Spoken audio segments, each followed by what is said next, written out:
As Jesus was leaving the temple grounds, his disciples pointed out to him the various temple buildings. But he responded, "Do you see all these buildings?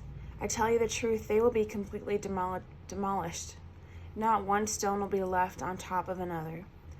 Later, Jesus sat on the Mount of Olives. His disciples came to him privately and said, "Tell us, when will all this happen? What sign will signal your return at the end of the world?" Jesus told them, "Don't let anyone mislead you, for many will come in my name claiming I am the Messiah. They will deceive many, and you will hear of wars and threats of wars, but don't panic. Yes, these things must take place, but the end won't follow immediately. Nation will go to war against nation and kingdom against kingdom. There will be famines and earthquakes in many parts of the world, but all this is only the first of the birth pains, with more to come. Then you will be arrested, persecuted, and killed.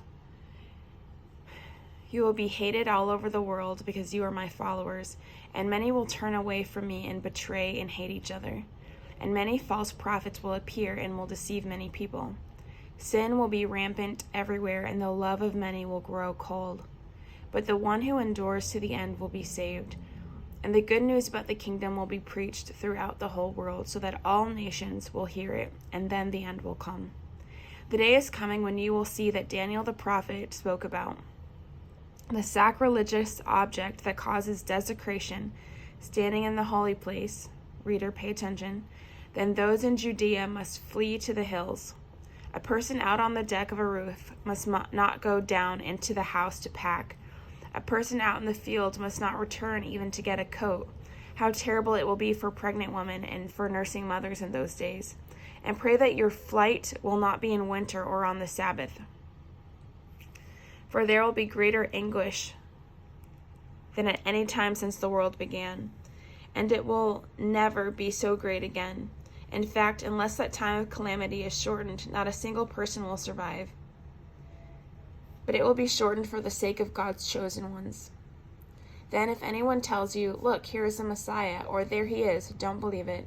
For false messiahs and false prophets will rise up and perform great signs and wonders so as to deceive, if possible, even God's chosen ones. See, I have warned you about this ahead of time. So if someone tells you, "Look, the Messiah is out in the desert," don't bother to go and look.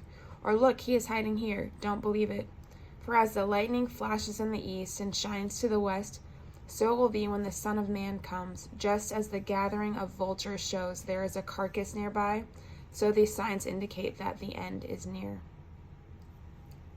Immediately after the anguish of those days, the sun will be darkened. The moon will give no light. The stars will fall from the sky, and the powers in the heaven will be shaken. And then at last the sign that the Son of Man is coming will appear in the heavens, and there will be a deep mourning among all the people of the earth. And they will see the Son of Man coming on the clouds of heaven with great power and great glory. And he will send out his angels with the mighty blast of a trumpet, and they will gather his chosen ones from all over the world, from the farthest ends of the earth and heaven. Now learn a lesson from the fig tree. When its branches bud and its leaves begin to sprout, you know that summer is near. In the same way, when you see all these things, you can know his return is very near, right at the door. I tell you the truth, this generation will not pass from the scene until all these things take place. Heaven and earth will disappear, but my words will never disappear. However, no one knows the day or the hour when these things will happen, not even the angels in heaven or the Son himself, only the Father knows. When the Son of Man returns, it will be like it was in Noah's day. In those days before the flood, the people were enjoying banquets and parties and weddings right up to the time Noah entered his boat.